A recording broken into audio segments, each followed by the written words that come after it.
One. Hello everyone, and welcome to the Women's Cave Writers Class. Yeah, Women's Cave Writers Class. Because Yes. it's never the Ladies Tale podcast anymore. It isn't. Well, you know No, what? that's not true. We just had a I know, Ladies and Tale. I was just looking at you like, well, I'm gonna let it slide because I was being gracious. But since you said it, I know. yeah, Girl, we did just have a Ladies Tale podcast, and I'm just wearing like a regular t-shirt today, which is fabulous because It it's doesn't cold. look like one though. It's cold outside. I had to have my own scarf on. It's cold outside, y'all. I just have to say this. I'm Jade. Oh, I'm Winona. Okay, I was and then say the distracted. thing. Oh wow, Then good say the job. thing. High five. Show me the stuff. Yeah, see? Yes, I'm so excited. I'm sorry. You were distracted by. I am so distracted because I have so much skin. Well, you have so much skin.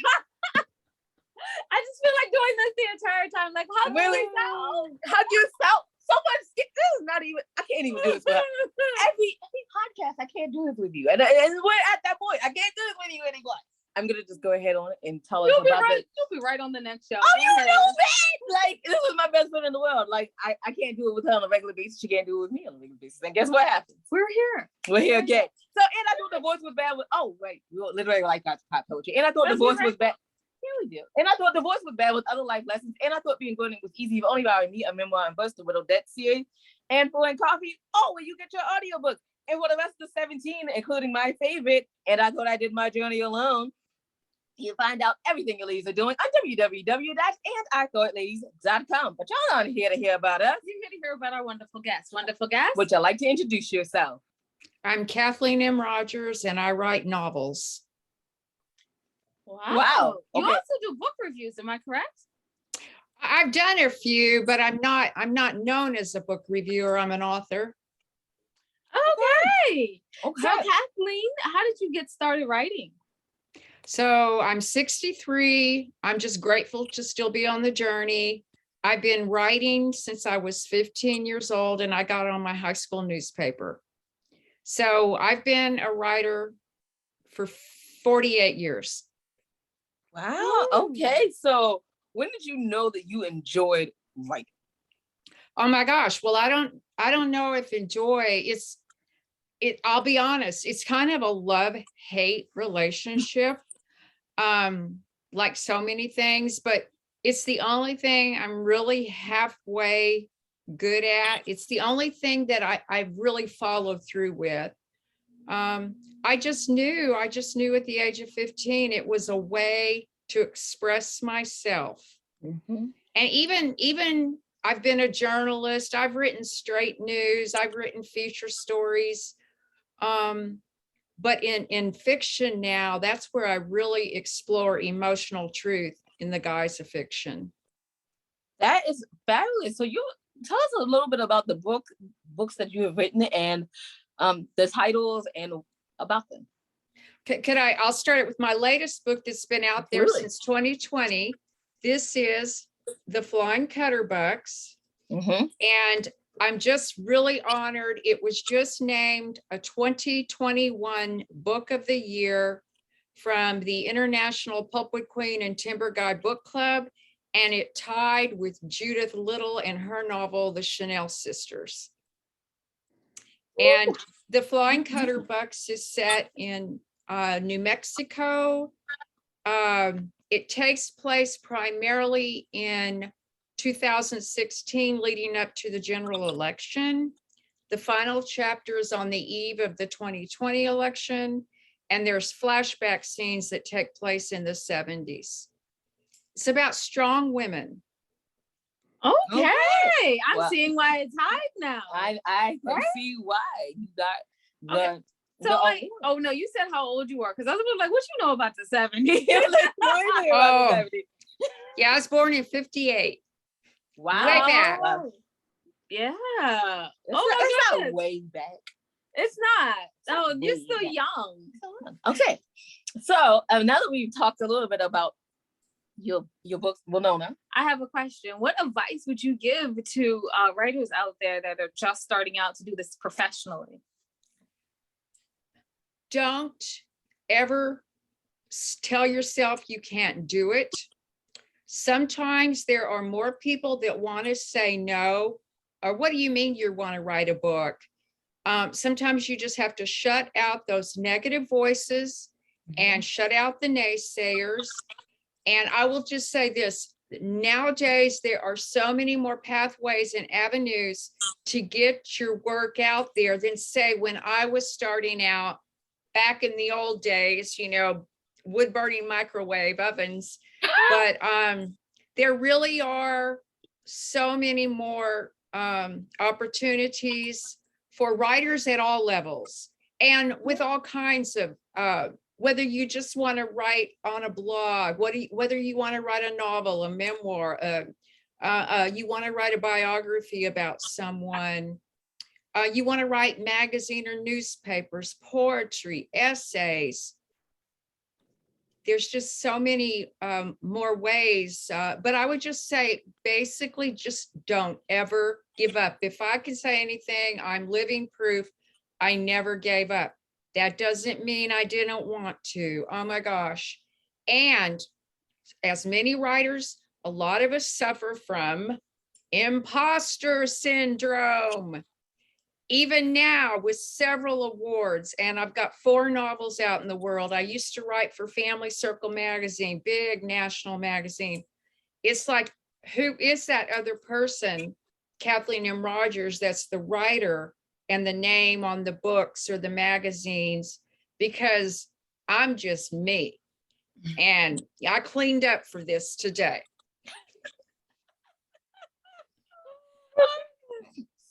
Okay, go ahead. So from going from journalism to writing fiction, how was that transition and what did you learn? Okay, so my first novel was finally released by a small traditional press in 2008. That was a 16-year effort. My boys were little when I started it. They were grown men when it came out. I had to learn this. Just because I'd written for national magazines and had millions of readers on my work in print and newsstands all over, a lady that I know now through Pulpwood Queen, she read the magazine in Geneva, Switzerland, when she was over there in the 90s. I had to teach myself how to write fiction. And part of that too is reading, and not just reading novels, but I really just, even now, I can't sit down and totally read any book totally for pleasure. I study everything, and I see you shaking your head. You must do the same thing. I remember when I was published when I was 10, and I got into writing genre when I was 12. I still write with those characters. In fact, a book will be coming out soon. But I wanted to learn more about what I was writing, and so I read about 2 or 3 books a week. Yes. When I'm saying books, I mean I read with like Tom Clancy size books. Wow. And then I recognized that like they write in the genre I want to write in, so I should study the sentence structure, plot structure. And I had an entire notebook just for writing, like studying other people's stuff. And I thought I was like, because there was always like they could pay for these writing classes, and I'm like, why take a writing class when there's a person who already does it? But now we know why. But now I know why. But like, there's so much more to a writing class. But like back then, I was like, let me just study what I got. This is awesome. I'm glad that you do the same thing, and you're an awarded author. So I feel like very validated. But could I say, thank you. I just want to say one thing. There are so many, writing classes, writing conferences, all kinds of people out there. Let me teach you how to write a book. But you know what? Pardon the cliche, at the end of the day, what it really comes down to is putting your behind in the chair or wherever, whether you write on a computer, on your iPhone, old school, on index cards, pencils. I still love index cards and mechanical pencils sometimes to scribble, even though I can't read my own handwriting. It's just doing it. And also with that usually comes, you're probably not going to hit it right out of, the gate the first time. I used to joke that I'm the queen of rejection. And because I was rejected over and over and over early on, just trying to get my name, in my foot in the door with magazines or newspapers. Even now with my work, with my books, it doesn't, I'm on my 3rd agent now, and you know, when she was shopping my latest book, you know, it was rejected, but I always thought, oh my gosh, before I get the notice, she has to get it. So it's not just writers who deal with rejection, it's literary agents, editors sometimes, you know.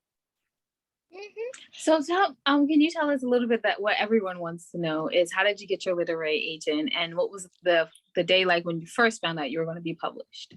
So my agent now is Diane Nine, president of Nine Speakers. Her agency's been around 33 years. I signed with her in early 2017. This is what's cool. I signed with her because it was a client referral. One of her clients, a former client now, found out I'd left another agency and said, Kathleen, are you looking for a new agent? And I said, I will be, but I don't even have the new book. I just have an idea. And she said, well, let me make the introduction. She made the introduction. Diane liked the premise I sent in, and then she waited patiently while I wrote the book that grew up to become this book. And then what was the other question? And how did you feel that first day when you found out you're going to be published? Oh, you mean decades ago? Yeah. Oh, it's thrilling. And what's fun when I think about it, it was under my maiden name. And back then I didn't use Kathleen. I wrote under, everybody called me Kathy. So my first bylines were under the name Kathy Doran. And I'm from Clovis, New Mexico, small town in eastern New Mexico. It was thrilling, but kind of, again, who is that person behind that byline? Oh, it's just me. Oh, well, that's not anything exciting. But behind the byline, you can kind of hide behind the byline. Does that make sense? Absolutely. Absolutely. I think we all understand that. So tell us where we can find you and follow you on social media, pick up your books. So I'm my website is Kathleen M. Rodgers, and my last name is Rodgers. I'm on Facebook, Twitter, Instagram, LinkedIn. I mean, I've got my website. If you just Google Kathleen M. Rodgers, go find it. We'll okay. find you. We'll definitely find you. Thank you so much for coming on the show today. Thank you. This is such an honor, ladies, and good luck to you on your writing. Oh, thank you so much. That is so nice. Thank you. So nice. All right, I'll go ahead and wrap us out. Okay.